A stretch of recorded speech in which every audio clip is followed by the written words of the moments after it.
Je m'appelle Julien Weiss, je suis professeur de mathématiques au collège Massenet à Marseille, dans le 14e arrondissement. Et je travaille au SNES depuis une bonne dizaine d'années sur le secteur des carrières des enseignants et des mutations.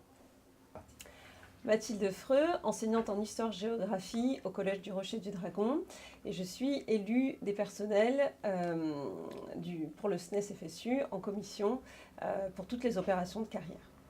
Alors en tant qu'élu, on siège en face de l'administration et on représente les collègues pour les différentes opérations de carrière.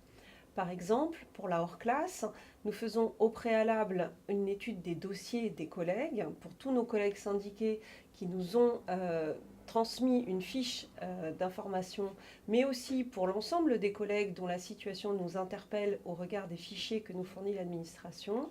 Cette étude des dossiers nous permet de faire des propositions à l'administration afin d'améliorer la situation des collègues et leur promotion de carrière.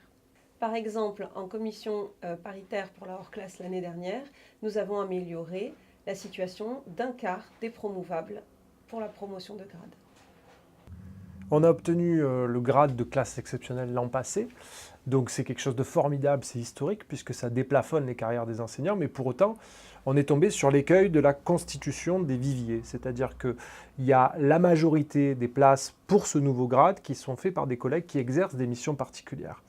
Et c'est inadapté à la structuration de la profession parce que 80% qui ont effectué des missions particulières par rapport à 20% qui n'ont pas effectué ces missions-là, ça crée un déséquilibre. Et donc notre travail en tant qu'élu, ça a été de vérifier auprès de l'administration, au rectorat, on y a passé plusieurs jours, des centaines de dossiers pour vérifier que les collègues qui n'étaient pas retenus dans le premier vivier ne devaient pas y être. Et on a effectivement fait ce travail qui a porté ses fruits puisqu'on a pu réintégrer dans le premier vivier plusieurs dizaines de collègues qui auraient été exclus à tort. Voilà.